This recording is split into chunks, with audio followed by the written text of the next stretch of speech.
have 4 more classes left, including today. And as you can tell from the email I sent around, we're going to do liquidating distributions today, and then we'll close the book in terms of the exam. And then on Wednesday, I'll lecture on a few random topics that we didn't quite get to. Again, I encourage you to pay attention, although you won't have to worry about any new stuff. There'll be some review then and talking about these new topics. So it will be useful in an indirect way in terms of the exam. And then on Monday, I'll do a review of the course.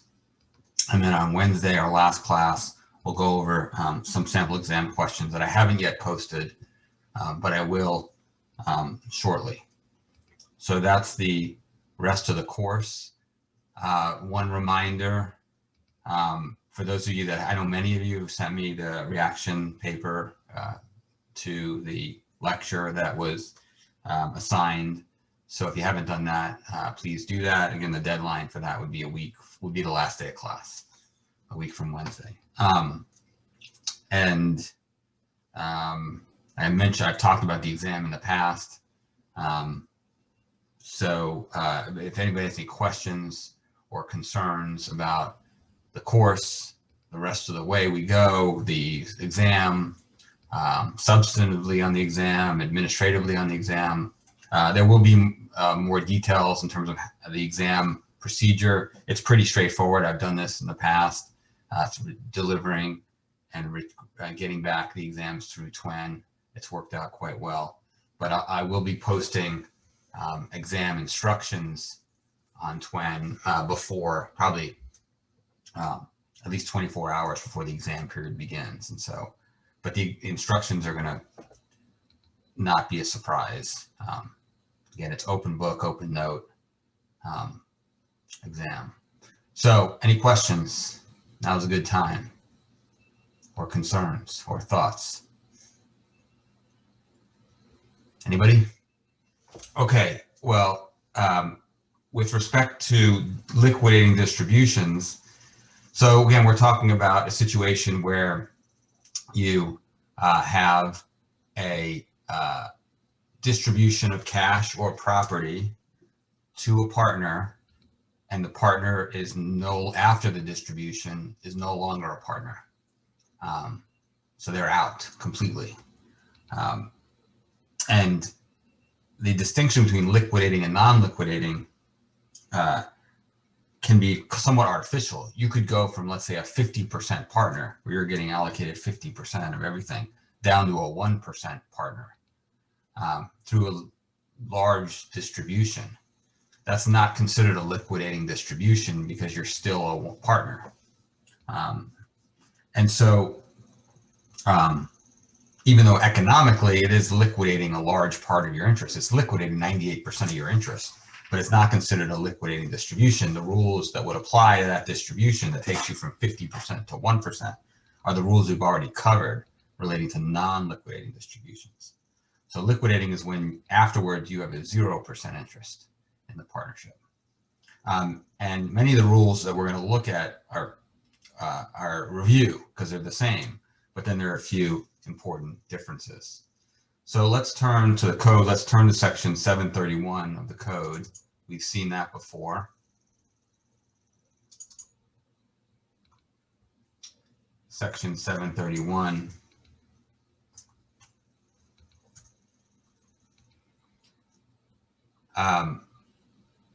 We've seen this a lot. We've seen 731A1 a lot.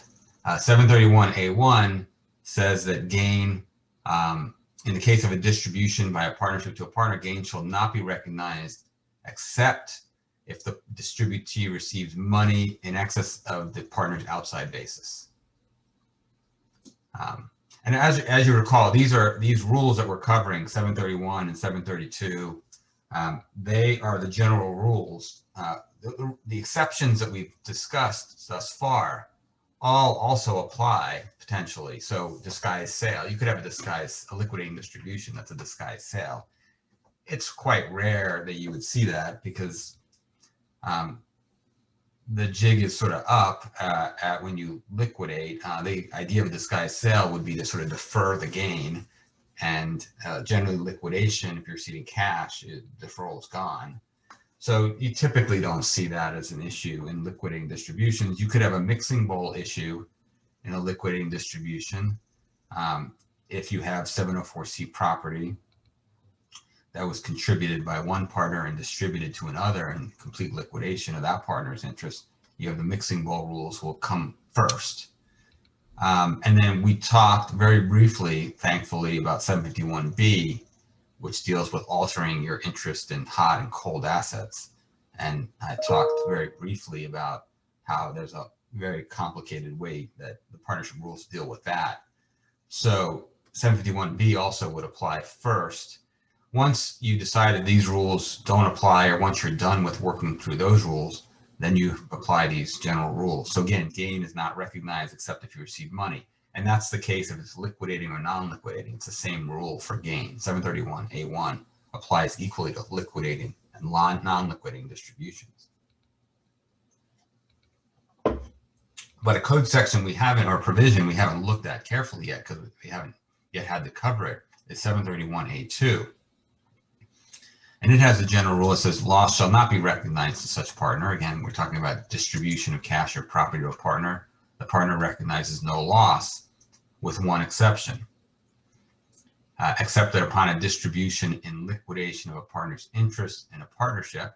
So you have to have a liquidating distribution where no partner other than that described in subparagraph A or B is distributed, then loss shall be recognized.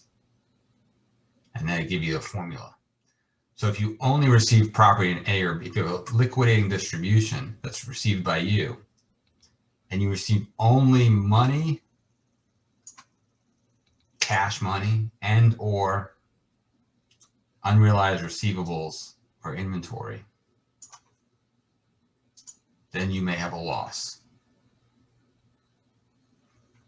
And you calculate the loss that you would have by looking at your outside basis in the partnership, and you put it over any money you received and the basis you take in these hot assets. And those are going to be generally carryover basis, we'll see under 732.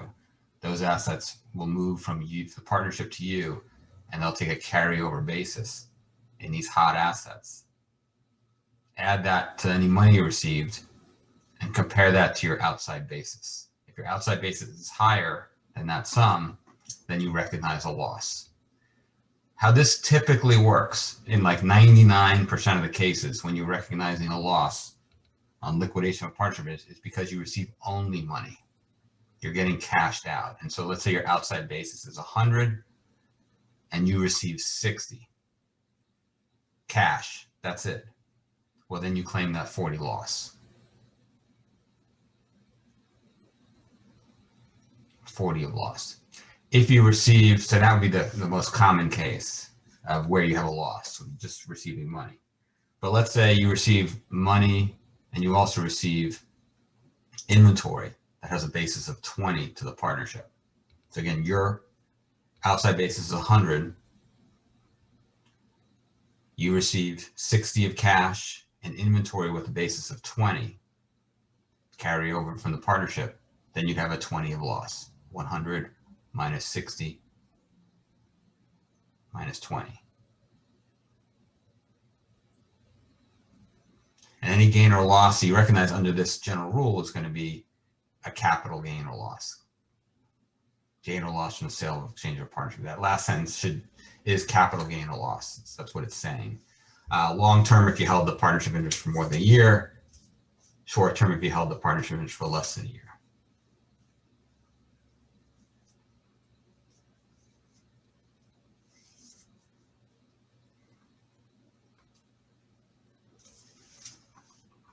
And this idea, what happens is with the partnership is you're getting this hot assets with a carryover basis. So the built-in gain, ordinary income or loss is retained and built into that asset.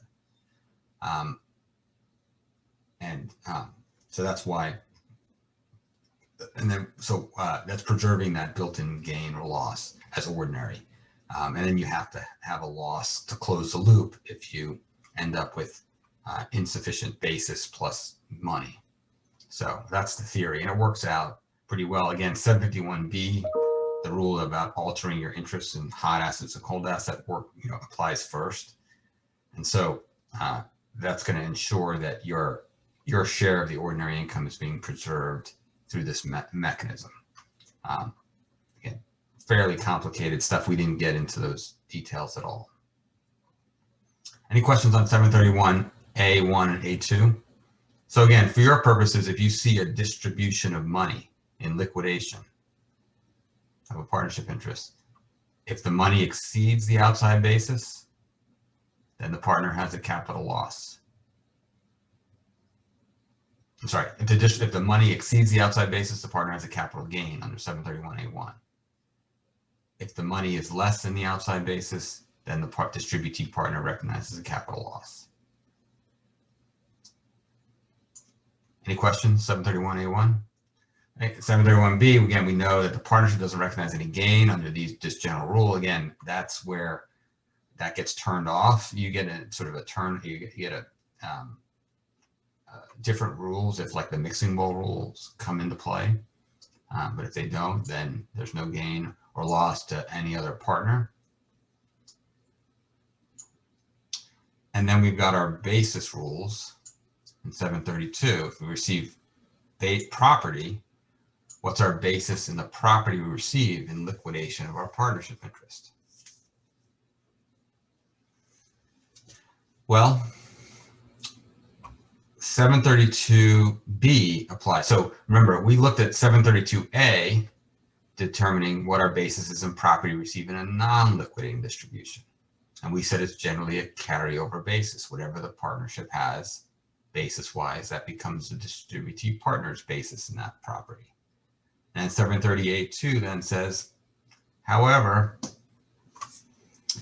if the partner's outside basis is less than the basis of that is less than the inside basis of the partnership in the property distributed, then you cram down that basis as it moves from partnership to partner. You can't give the partner more basis in the distributed property than outside basis she had before the distribution. And then we talked about when you cram down, when you have that 732A2 limit come and you cram down, 732C talks about how you cram down that basis. And it says you first give basis to hot assets. And then if you have to cram that down among multiple hot assets, then you go to 732C3.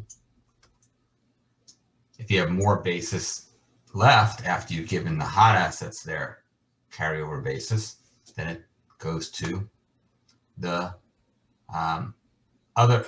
cold assets and give them their basis. And then if you have to cram it down, which you likely would, you would have to cram down somewhere, then it kicks you down in 732C3. So we did that. We did problems with that. So that's the rule for non-liquidating. For liquidating, it's a little bit simpler in the sense that it's just your outside basis less any money you receive. So money you receive reduces your outside basis. And then whatever's left, your remaining outside basis, just goes to the property you receive. So you're going to transmute your basis from your partnership outside basis becomes your basis in the property. And that means that very likely in a liquidating distribution, the basis of the property is going to change when it goes from inside the partnership to outside the partnership, because it's no longer a carryover basis subject to a limit. It's now the basis is going to be derived from your outside basis. So likely in 732B, your basis will have to move up or down. It moves up if the outside basis is higher than the partnership's inside basis in the property distributed. It goes down if the outside basis is lower than the inside basis of the property distributed. So whereas in 732A non-liquidating, you can only have a cram down of basis as it moves. In 732B, you could have a cram down or a cram up. It's kind of a weird way to say it, right? Cram up, but one way to think about it, make it fit. And so to make it fit, it's the same rule. 732C1 says if B applies, you first give basis. Your outside basis first goes to these hot assets. And then whatever's left goes to the cold assets. And then if you have multiple hot or cold, then you allocate an increase under 732C2, which we didn't look at because it would never apply in the cram down situation because it never goes up. But it can go up here, and now we just have a formula. And it's the inverse of the formula we covered before, and we did look at this.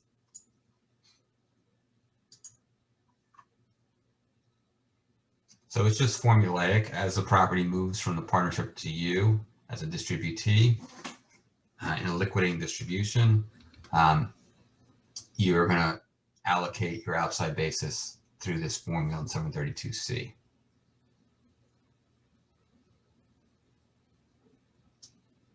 Okay, any questions on that? If you receive only cash, which is common in a liquidating distribution, then your basis in cash is base value. You don't need to worry about basis in cash. But if you receive property, then you need to know what the basis of the property is. And these are the rules that you apply.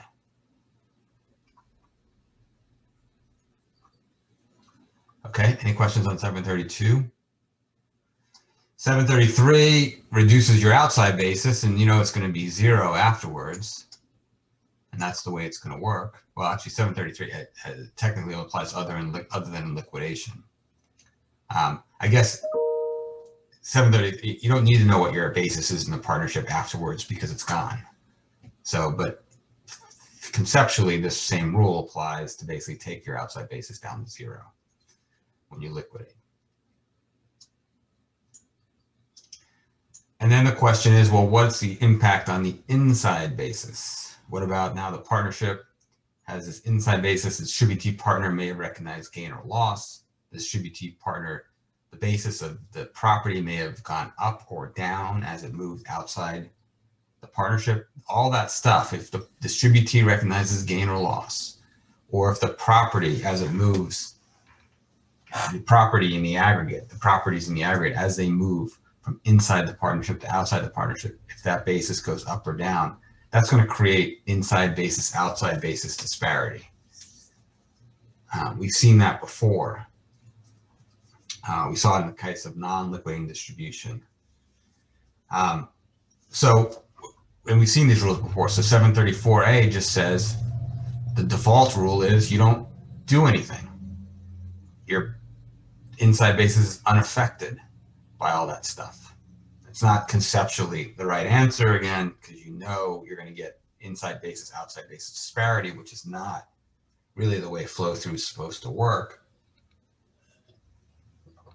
But it's easy, right? It's administratively simple.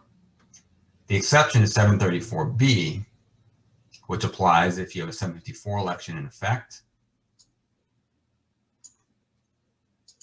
or if there's substantial basis reduction, then you do adjust the inside basis of the partnership property. And the adjustments are you would increase, you step up the inside basis by the amount of any gain recognized to distributee partner, because the distributee partner received money in excess of outside basis. And we saw in the non-liquidating context that that step up is going to be allocated to capital gain property when you have it under 734B1 Cap A. The regs under 755, we looked at that reg. It says when you have gain, when you have an adjustment under 734B1 Cap A, it goes to capital gain property.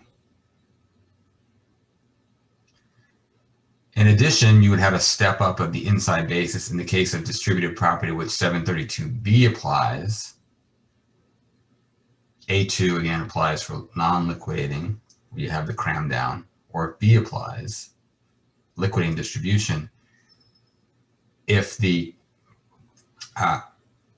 basis of the property goes, I gotta always keep this straight, goes down. If the basis of the property goes down as it moves from the partnership to the partner, so you've got a high basis in the property, inside basis while it's held by the partnership, and then it moves out and it goes down, that reduction in basis creates an offsetting upward adjustment in the inside basis.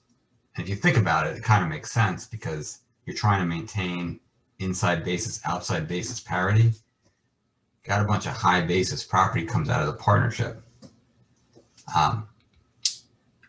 It's going to get it to be a distortion.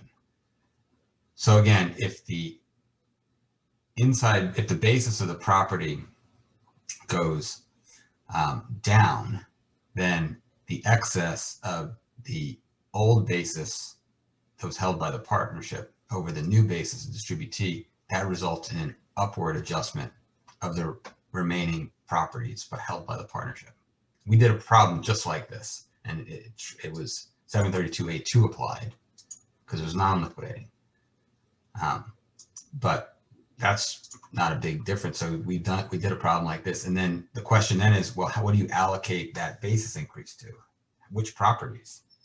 And the rules in the regs, 755 regs, say it depends on the character of the property that's distributed. If the property that's distributed is an ordinary income asset, then the partnership adjusts ordinary asset basis. If the property that's distributed that has this basis change is a capital asset, then the upward adjustment goes to capital assets. And then if you have more than one type of property in the class to which the basis adjustment is supposed to go, then we have rules in the 755 regs that allocate the basis adjustment.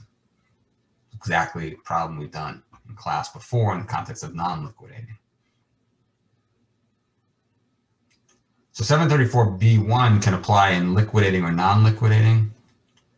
We'd never covered 734B2, where you'd have a downward adjustment of the basis in partnership property, because it can only apply in the context of a liquidating distribution.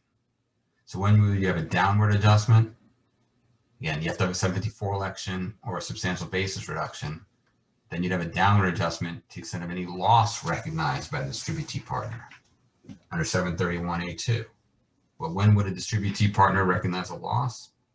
Generally when they receive cash, only cash, in a liquidating distribution.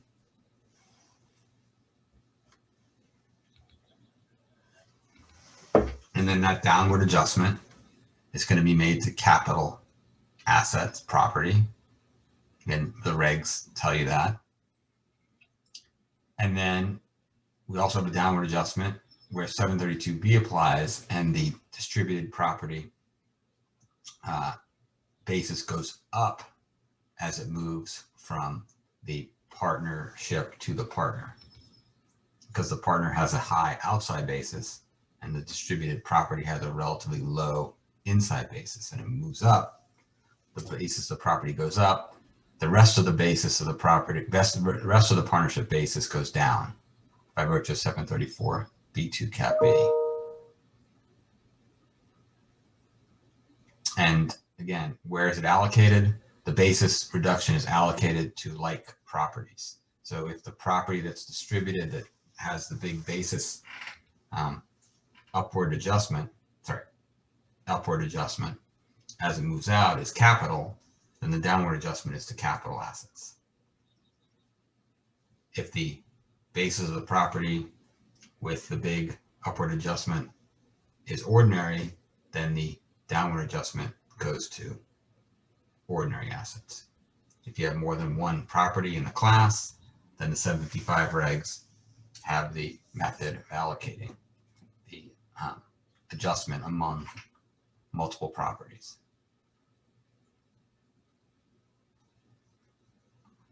Okay. Any questions on this?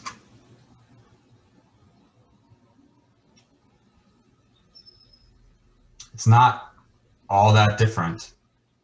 In fact, it's mechanically very similar to non-liquidating. We've done this in the non-liquidating context. It's just that we now have the potential with liquidating to be in this rule, which is just the same as the B1 rule, which we covered, which we did.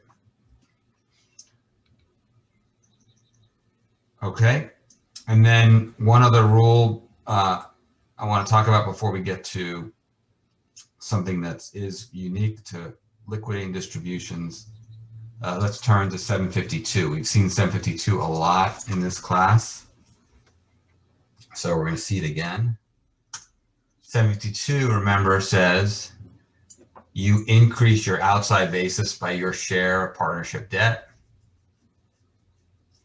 and you decrease your outside basis by the reduction of your partnership debt. So if your share of the partnership debt goes up, you have a constructive contribution of money, increases your outside basis under A.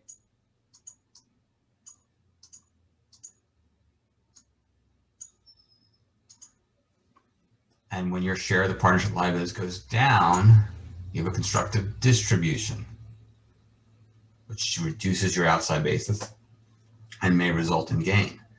Well, when you have a liquidating distribution, by definition, your share of the partnership afterwards is zero. You're no longer a partner, so you can't have a share of the partnership debt. So whatever money you receive in a liquidating distribution is you add the partner's share, the distributee partner's share of partnership debt to that money, to that actual money. So you have some deemed money and some actual money, maybe some other property, but don't forget that 752B is going to create a deemed distribution of money if the distributee partner had a share of partnership debt before the distribution.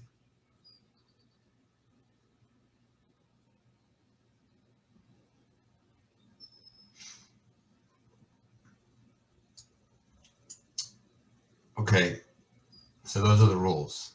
Those are the general rules. Any questions? Again, in the exam, we've gone over lots of problems, and we haven't done problems in class today. So that's going to tell you that I'm probably not going to test you on the nitty-gritty details of these rules that I've gone over pretty fast. But again, we did go over problems in the non-liquidating context. But in the liquidating context, again, one important rule is if you receive only cash in a liquidating distribution,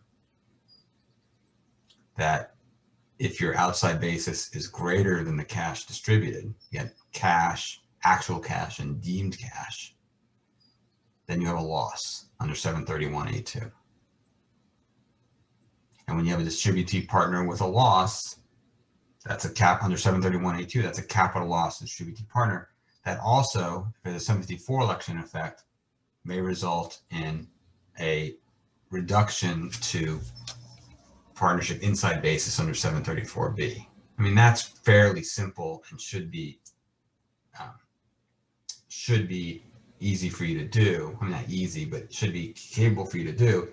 It's the inverse of the other side. Is you have a liquidating distribution that receive only cash, again, actual cash or deemed cash, and the partner has outside basis is lower than that cash, then that distributee partner has a gain under 731A1. The gain is capital, and if 754 election is in effect, that is going to increase inside basis of capital assets held by the partnership. So the flip side, again, if you're receiving only cash, actual or deemed, again, if your outside basis is higher or lower, it's going to be gain or loss. And then if the 754 election is in fact, it's going to be an increase or decrease of inside basis per 734B. So you should be able to deal with a problem where you receive a liquidating distribution where you receive only cash. Again, potential for gain or loss. And then also, if the 754 election is in effect, the increase or decrease of partnership basis of partnership property. Okay, does that make sense? Everybody got that? So I think it's fair game. Again, it's a liquidating distribution that's only cash. You should be able to do that. And by the way, that's pretty much the common way that a partnership interest is liquidated. Let me talk a little about book considerations here. So now we're talking about capital accounts. So when you distribute property, we know that you have to book up or book down the distributed property to fair market value. So you treat the property on books as if it's sold for fair market value.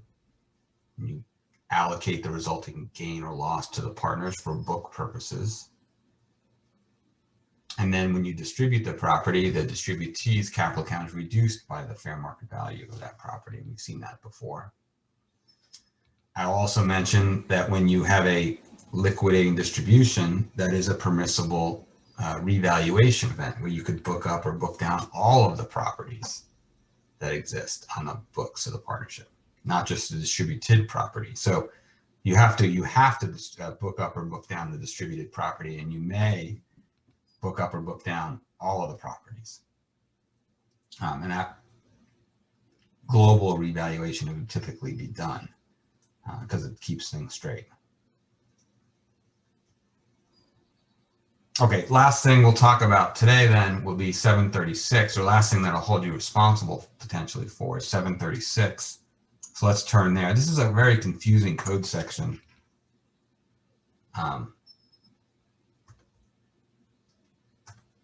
But it's not as tough once you understand it. It's just, you have to go about it. You have to understand what's going on. So this applies, 736 is really dealing when you have a service partnership. And when in a service partnership, what happens is service partners can, when they retire, can often receive guaranteed payments, which we're going to talk about that maybe today, but if not today, later on Wednesday. Guaranteed payments for services, or continue to receive allocations of income. And it'll be ordinary income because these are service partnerships. Think of things like law firm partnerships, architectural partnerships, medical practices, that kind of like severance. The deal is sort of like when you retire, you'll continue to get paid some amount, or you might get some lump sum amount. And it's why do they do it?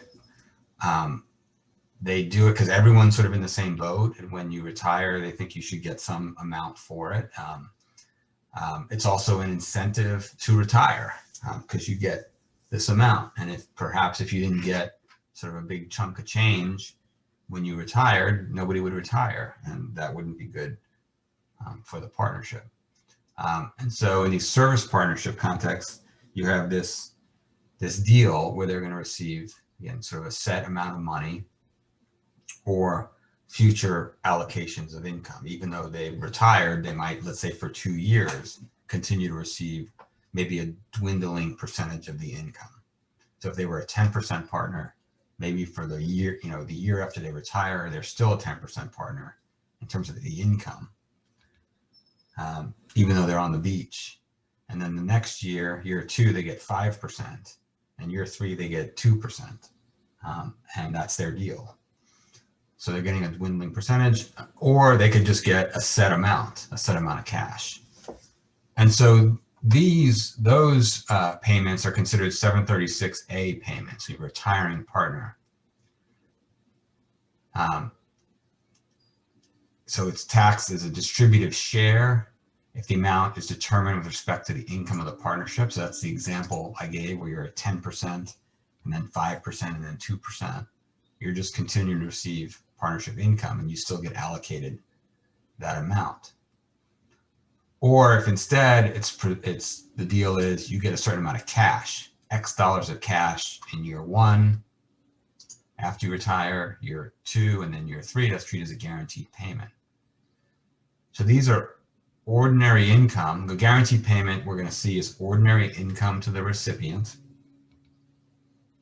and an immediate ordinary deduction to the other partners. So if you think about a character, the character is not so great for the recipient because it's ordinary income, but the other partners really like it because it's an immediate deduction. So if you pay $100 and you're in a 40% bracket, you're really only paying 60, right? Because you get a $100 deduction that saves you 40 bucks. So it costs you 60 to pay the guy 100. Now the guy is only going to keep 100 if he's in a 40% bracket. So it's not like a great win, but as between the two, the other partners, remaining partners really like this. If it's a distributed share of income, so instead of it being a fixed dollar amount, a guaranteed amount, it's a percentage of income, which means you might have 0, right? If you have a year that's bad, 0, 10% of 0 is 0. But if you do pay an amount by virtue of this as your allocated share, then that has the same effects as a deduction if you're allocating ordinary income. If you allocate the departing partner $100 of ordinary income, that's $100 of ordinary income that's not going to be taxed to the other partners. So 736A1 is not technically a deduction for the other partners, but it has the same effect. It's just shifting income over to the retired partner, which has the same effect of basically, again, let's say the partnership earns $100. 10% goes to the retired partner. Well, now the other partner is only taxed on $90. So if it's 10%, then it's 736A1, and the other partners are taxed only on $90.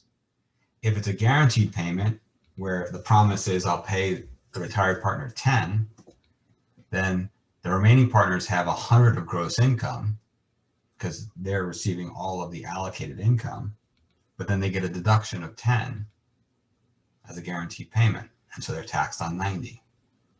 So 736A1 and A2 are the same, and assuming that income is ordinary, it's the same result to the other partners. They're effectively paying the retired partner with pre-tax dollars, which is a nice thing for the other partners. And the retired partner has ordinary income. Okay, so that's with service partnerships. Now, we have to distinguish now between these payments that are for these guaranteed payments and income, and what about payments that are made for partnership property? So 736B, tax lawyers will refer to 736B payments and 736A payments. 736A, again, ordinary income to the recipient, an ordinary deduction or the practical effect of that to the other partners. 736B payments are payments that are made for partnership property, liquidation of your interest in the partnership property, and that just covers the rules we've already covered, which can come out as capital gain to the distributee, particularly if the payment is made in liquidation of goodwill. Like the partnership again has goodwill, meaning that it has value above and beyond its separate identifiable parts. That's what makes it really valuable. And so that payment, again, we have large amounts of goodwill. When if the retiree is getting cashed out of that, that's going to result in the distributee partner receiving a large capital gain. So the distributee partner likes the 736B payment. If you can get it, it's going to be capital gain. What about the other partners?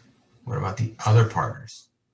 The other partners, do they get a deduction? And the answer is no, they don't get a deduction.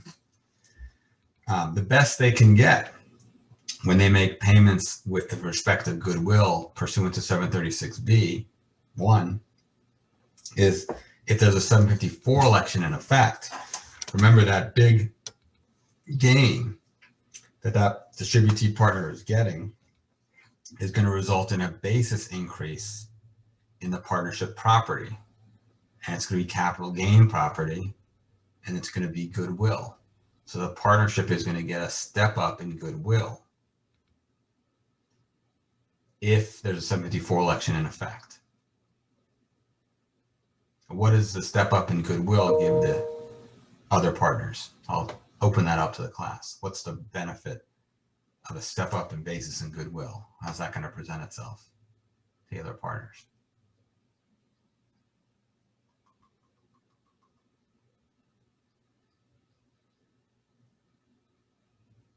How do we recover basis and goodwill? Can you amortize it over 15 years? Right, so that's a 197 intangible, amortized straight line over 15 years. So it's not great, right? I mean, compare that to immediate deduction, right? Immediate deduction, I get the deduction right now, full amount. If I pay $100, I get a $100 deduction today. That's what saves me $40 in taxes today. If I get $100 of a step up in amortizable goodwill, I get 100 divided by 15 today. What is that? That's like 6, 7. It's a $7 deduction today. A $7 deduction next year. A $7 deduction the year after that. So I eventually get my full 100 of deductions, but it's going to take me 15 years to get it. And because of the time value of money, that's a lot less friendly to me than an immediate deduction. And remember, if there's no 754 election in effect, then I don't get any deduction. It's really bad. That may encourage me to get this partnership to make a 754 election. But even if I do have an election, it's still less good than immediate deduction. And so that's sort of the stakes. If you think about the stakes in the retiring service partner context, the service partner wants capital gain, wants it to be 736B. The other partners like 736A because they get ordinary deductions or the practical equivalent of that. So that's the tension. And generally, the IRS will respect the partner's agreement as to, or an allocation as between these two characters. So 736, again, the partner, if the distributee partner and the partnership agree that, hey, X dollars of this represents payments for interest in partnership, and Y dollars represents guaranteed payment or distributive share, then that'll be respected. And one reason why it's respected by the IRS is that it's not quite a zero-sum game between the partners, but it's pretty close. As long as the partners are consistent, as long as everyone's consistent, the government's either collecting more tax revenue from the distributee up here, or more revenue from the other partners here. This, and you have to run the numbers to see which one is sort of wins. It's because you have a 20%, let's say a 20 percentage point difference up here between ordinary versus capital for the recipient. That's between the two. Ordinary here, capital here. And then you have, on the other hand, here you have immediate deduction, and here you got a deduction over 15 years. So what's the present value of deduction over 15 years? You need to know, very importantly, what the discount rate is, what discount rate you're going to use. The higher the discount rate, the more punitive, if you will, it is for the other partners to receive their deductions late and not now. So you run some numbers. I ran some numbers here. You get at like a 7 7 or 8, 9% discount rate, it starts to become pretty much the same, that the 20 percentage point difference is about the same as the cost in delaying the deduction. So it kind of makes sense that the IRS could be hands off and say, you guys figure it out, you guys fight it out, figure it out. As long as you're consistent, it's really kind of rounding errors for us to try to fight over it, over what do these payments represent.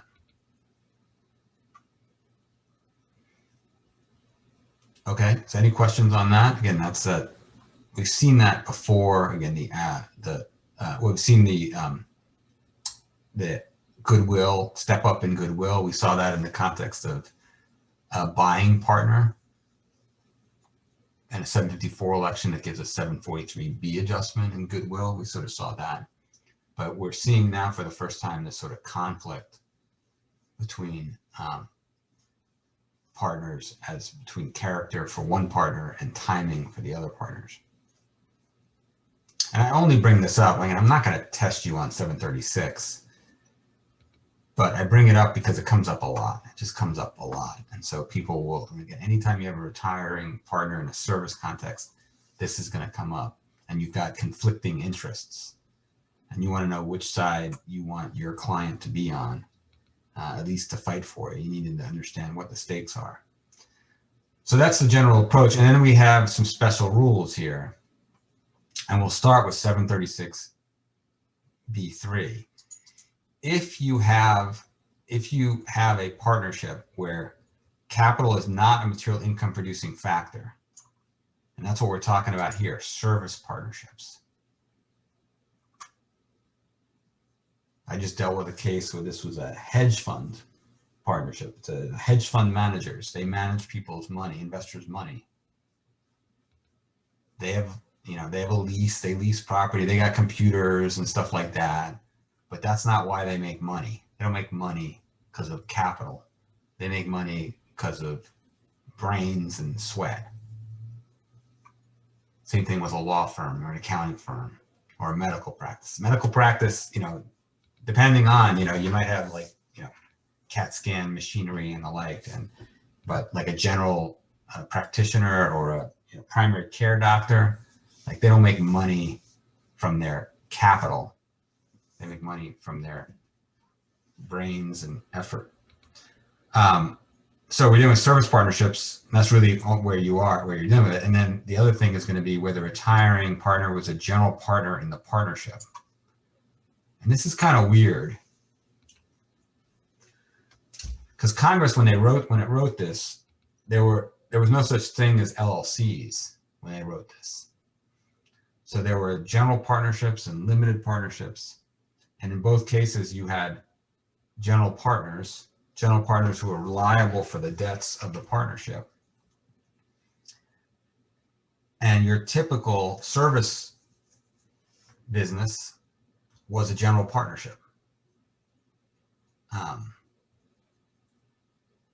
So you were a law firm partner, and there's a general partner in the partnership.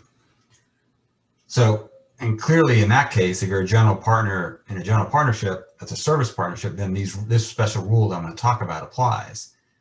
The uncertainty here is, what about an LLC or an LLP in these situations where everyone is limited? There's limited liability all around. Again, this is a relatively new, this is late 90s going forward, where you would have service partnerships that are LLPs or LLLPs or LLCs. The hedge fund that I was dealing with was an LLC.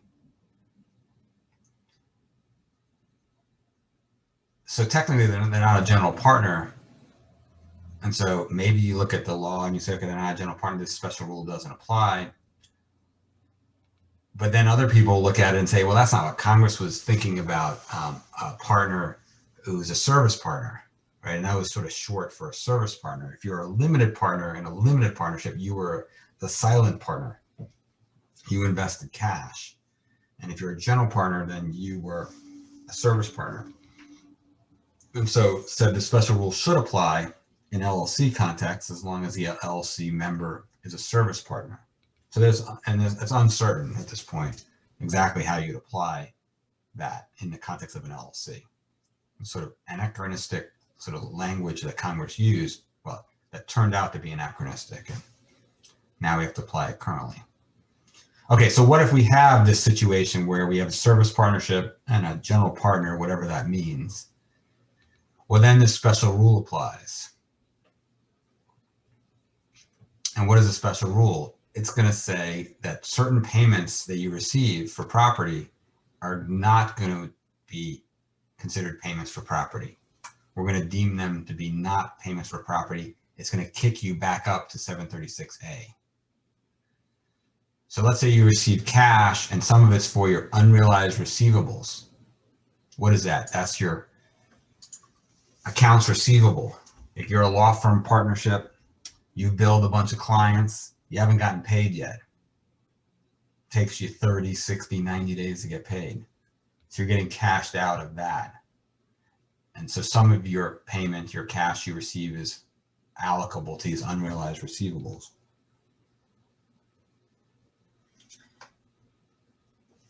And so what it means is that that payment that you receive for unrealized receivables is going to be treated as a guaranteed payment.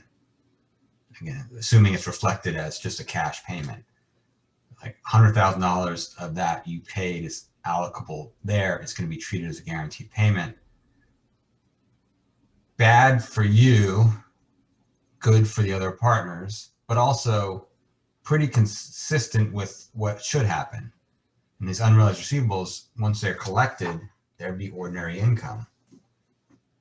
So it makes sense that you get ordinary income for those. And basically this avoids getting you into 751B, that rule we talked about briefly that is a mess. So this is kind of a simplification measure. It's not all that interesting. The more interesting is this part,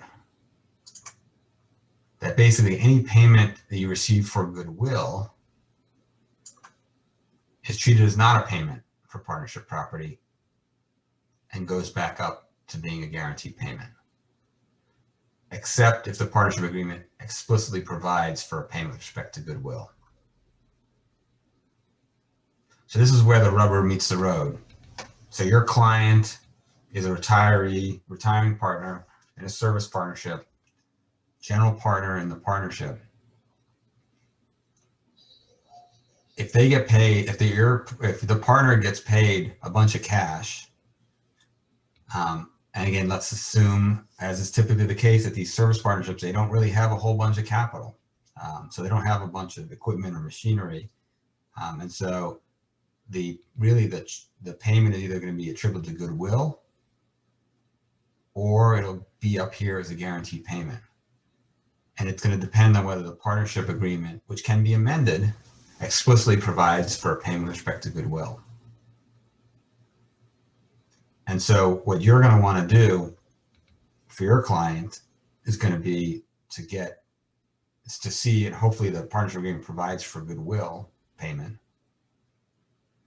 Or if not, negotiate for an amendment to the partnership to provide for that. And if that wins, if that's successful, then your client will get capital gains treatment for that big chunk of payment that's attributable to the goodwill. If you represent the other side, then you're going to be happy if the partnership agreement doesn't provide for goodwill and the retiring partner doesn't negotiate for an amendment, then that's going to be an ordinary deduction to the other partners. And if both sides are thinking well, then this becomes sort of a negotiated point, and you can kind of figure out which one's more tax efficient. Is it better for the retiree to get ordinary income and the other partners to get an immediate deduction? Is that better on the one hand? Or on the other hand, is it better for the retiring partner to get capital gain and the other partners to get a deduction over 15 years? Again, you need to run some numbers, figure out what tax rates are going to be, figure out what the right discount rate is, and you can pick the one that's most efficient and then sort of share in the goodies. But at least you have to recognize that it exists. So in my case, let's just give you my example and then I'll take questions. This is a hedge fund partner retiring in an LLC. and they were bickering over this allocation between 736A and 736B. The client, it wasn't my client because I was a consultant, an expert, but I'll call him my client. My client wanted capital gains. The other partners wanted to get their deduction right away. And it was in the context of litigation. And so ultimately we were able to get what we wanted. But one of the concerns we had was that this language down here,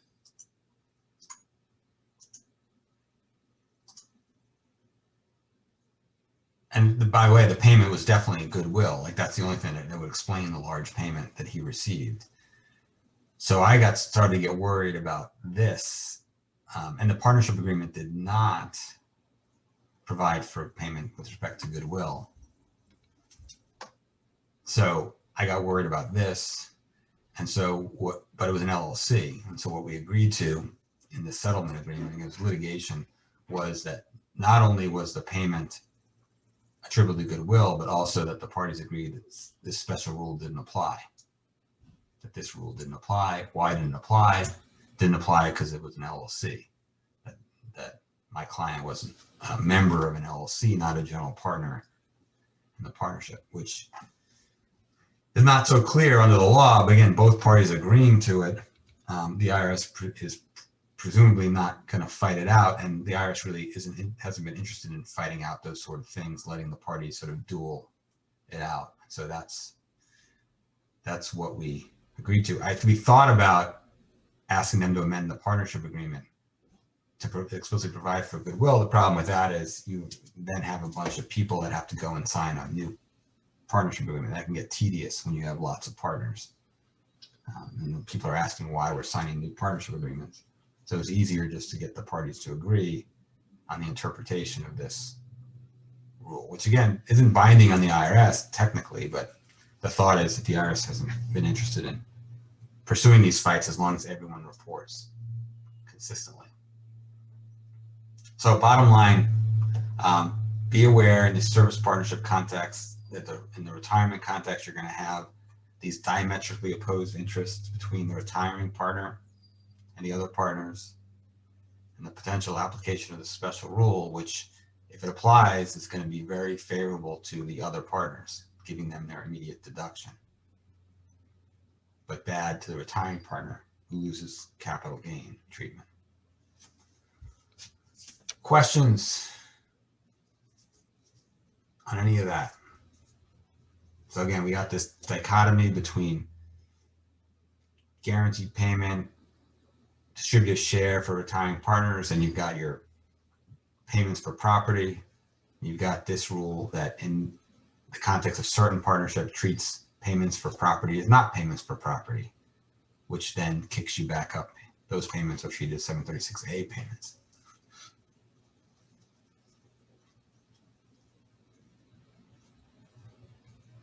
No questions? Yeah, quick question. When we started our section 736 discussion, you said this was the last thing you'd hold us responsible for, but then I think you said it won't be on the test. It won't be on the test. Okay. Yeah.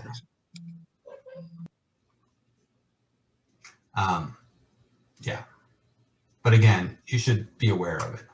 It just comes up a lot. Why do I not make you responsible for it? It's just, I feel like we cover so much stuff in this class, and we do so many problems, and it's hard enough. And I know I get fatigued, and I know you all are going to be fatigued if you aren't already. So I just feel like digging deeper is just not good. But I'm of mixed mind of this because there's still some important stuff. But, you know, it's just, I'm not that sadistic to keep digging on this stuff. So, yeah. Okay. Well, we got a few more minutes left. Let me start lecturing on these other topics, which, again, I'm not going to hold you responsible for, but again, are going to be useful context and are not as complicated as what I just explained. So we haven't talked about service partners. And one of the things we'll talk about next class is going to be What about partners who receive their interest for services? We've talked about partners who receive their interest for property. That's 721. We've seen that before. We've seen that a lot. What if you receive your partnership interest for services? And is that a taxable event? What if your interest in the partnership is only what they call a profits interest? So your interest is only in future profits and not sort of existing capital. In the corporate world, if you receive stock for services, we tax you on your stock for services. It might be delayed because there might be what we call a risk of forfeiture, unvested stock, but once it vests, you're taxed on it. And we're going to see that there's a different rule in the partnership context that is profoundly useful. And that's related to the whole carried interest stuff that I'm sure you all have heard at least a little bit about. So we'll talk about that when you receive your partnership. And that's super interesting, but we don't have enough time to really get into it here. But one of the things that you can receive as your partnership as a service partner is you can receive allocations of income. So once you are a partner, again, the question of is there a taxable event on the front end when you receive your partnership, that's a question. But then that's an interesting theoretical question. But then once you receive that interest, now you start receiving allocations because you're a partner. And those allocations are just taxed the way we normally tax them, which is you receive allocations of income. And you're taxed on that income. And again, if it's a service partnership, then the income is inevitably ordinary income, and you receive your share of ordinary income. And that's typically the way it would work as, again, a law firm partnership. We've talked about this before. You're a partner in a law firm partnership. Your compensation, is going to be set by a committee. If it's a large partnership, by a committee, a compensation committee, and it'll generally be set after the year is over. So after the year is over, they'll figure out how much you actually earned, and that'll be based on all sorts of factors. And that'll be your allocation for the year. And that will then be taxed to you and increase your outside basis. And then when you receive your cash distributions, in respect to that, it'll reduce your outside basis. And we talked about draws, how you receive draw distributions, let's say monthly at the end of each month. And then those won't be treated as distributions until 12/31 of the year, December 31. By then, your outside basis will have been lifted up by your allocation that had been decided upon. And then your basis will go back down. So again, simple facts. Let's say you receive draws of $30,000 per month. And then at the end of the year, your committee says your share, your allocation of partnership income is $360,000. So your tax on $360,000. Your outside basis goes up by $360,000. It's probably zero or close to it to begin. Goes up by $360,000, and then your draws of $30,000 per month are treated as a $360,000 distribution on the last day of the year. Take your outside basis back down to whatever it was, usually close to zero. And that's how it works. And what's interesting about that is that your income is dependent on the performance of the partnership. If the partnership does well, you do well. If the partnership doesn't do well, and you might not get paid anything, at least conceptually. Like you're not entitled to anything. But what if you get hired, let's say recruited over by a partner, another law firm, and as a carrot to get you to come over, they promise you that your compensation won't be less than X dollars for at least Y number of years. And it was pretty common back in the day. There was a law firm called Dewey Ballantyne. I don't know if you all remember this. This is history at this point, but it wasn't that long ago. But they tried to become very big. And what they did is they signed lucrative guarantees to get partners from other firms to to leave and come join them. And they would guarantee minimums, and they'd say, because again, if you think about it, when you move over, if you're subject to the whims of the compensation committee. And so to protect from that, they guaranteed them a minimum. So when you have those sorts of payments, those are considered guaranteed payments covered by 707C. Guaranteed payments. And so it says, to the extent determined without regard to the income of a partnership. So that's why they're guaranteed. As contrast with the first case I gave you, where your income is can fluctuate. If it's guaranteed, it's determined without regard to the income of the partnership. Payments to a partner for services, we're focusing on here, shall be considered as made to one who is not a partner. So it just says treat you like you're an independent contractor for this purpose. So what does that mean? It means it's ordinary income to you. Ordinary income to you, ordinary deduction to the other partners, which is very similar to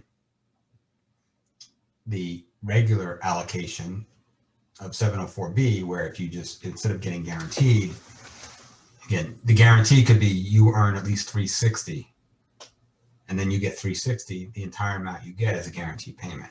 Ordinary income, ordinary deduction.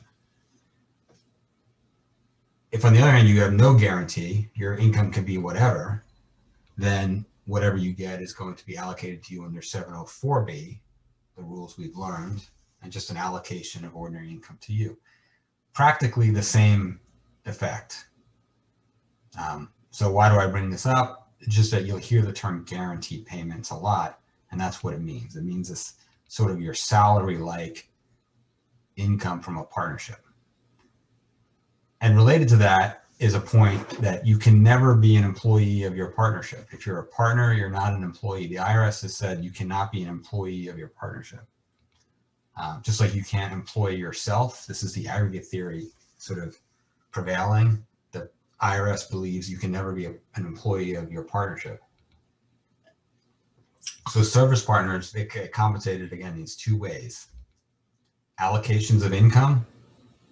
You can call them almost special allocations because again, they're determined annually and it can change. And then guaranteed payments. And the differences between them are just that the first are subject to the entrepreneurial risks of the business. Your 704B allocations can be high, can be low based on how well you do, how well the partnership does.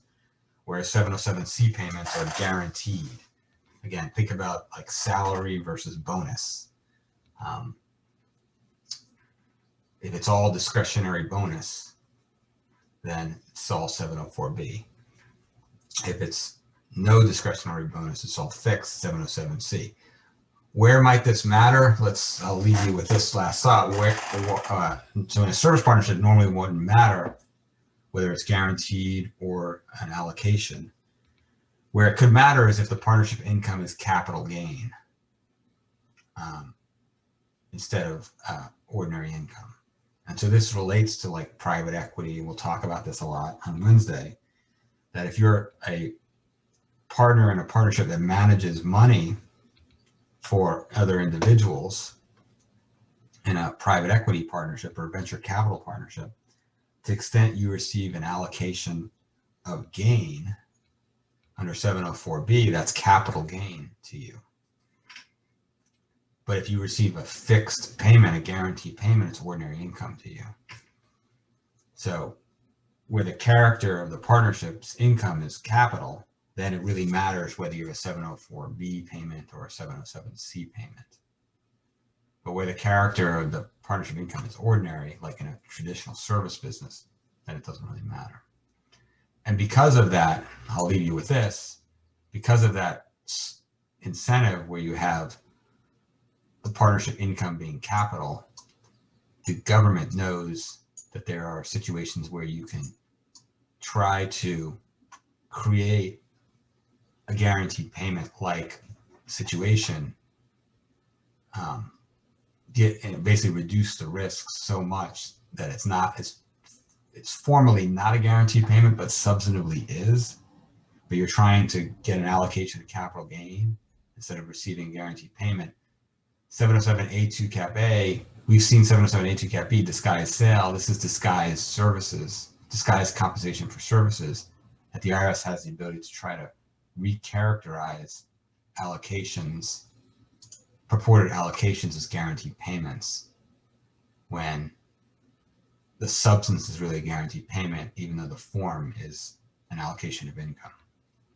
We don't have to worry so much about that, but more fun and games in the partnership context. You have all this flexibility and then allows the partners to play a lot of games.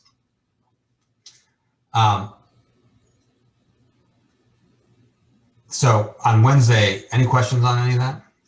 Comments on any of that? So on Wednesday, we'll talk about profits interests and carried interests, which are basically interchangeable, which is interesting from a policy perspective as well, because it comes up all the time in the policy discussions. And then we'll talk a little bit about other things, and then Monday will be a review, and we'll go onward and upward. Any questions? All right, I'll see everybody on Wednesday. Bye-bye.